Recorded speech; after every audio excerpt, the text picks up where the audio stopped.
What's up, everybody? It's your favorite mini bite who's been getting a ton of love recently, his favorite nerd, and today we are looking at the NewAge beachcomber known as Jones. This one known to me, of course, from Robert D. And usually we start with accessories. However, I didn't see any accessories in the box, but on the back of the box there's a picture of him with some birds. I don't see the birds in there, so I don't know what to tell you. I would imagine that they work relatively fine if they are part of a regular release, but they do not seem to be part of his, or if they are part of his, he seems to have left them at home. But it's not going to stop us from looking at this guy, so let's just go ahead and look at this guy. Correction. I found one. It's a little gray pistol, and it's sculpted well enough with no paint, and he'll hold it just fine. Head sculpt looks right on the money per usual. Silver is on the eyes. The head is basically just on a swivel. The chest, we have the silver behind the white. The white is painted on. We have universals for shoulders, get you out to 90 degrees. 360 around. Single hinged elbow that gets you slightly more than 90 degrees with a bicep swivel right above it. And then nothing for the wrist. Same for the other side. And the blue is painted as well, and the white may be also. Hard to tell. Waist swivel, ab crunch, no issues. Hip skirt gets out of the way, also nice detailings there on the stomach or abdomen. T-jointed ball joints for hips, get you 90 degrees out to the side for the full Van Damme and the full Monty with the thigh swivel, a single hinged knee, and no ankle tilt down or up, but you do get a rocker. And then we have the silver here for the little side bits. So, yeah, I mean, pretty good looking little robot. Size comparison wise, there he is with the NewAge Prime and Megatron, so he fits in nicely.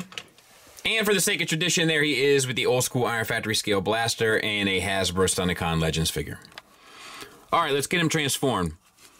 Split the feet and bring this piece around to the side. You can tab the feet together as you pull back the gray bars there.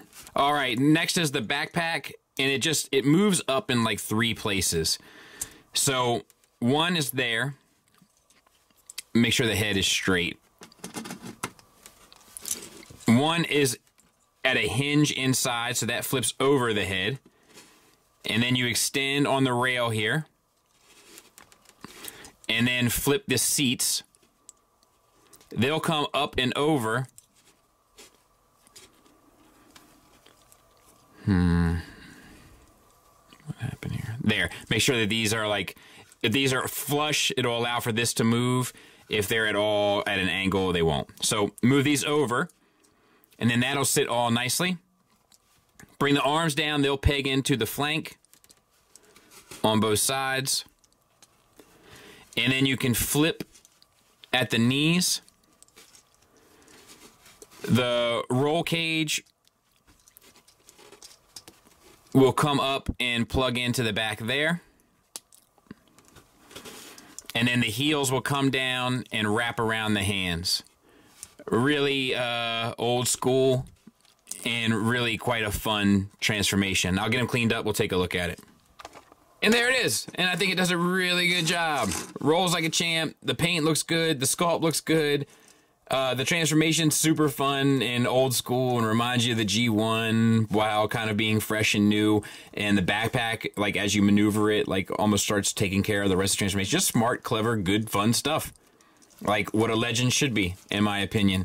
So, no real issues. These bits look nice up top. We got the turquoise paint on there. Nothing bad to say. The only complaint I have is I wish that there was some way to store the weapon, maybe. It seems like it would be easy enough if it was somewhere on here or backward, but I don't see anything. Small potatoes, I guess, but one potato nonetheless. And then, speaking of potatoes, there's a big old yellow one right there with tiger tracks.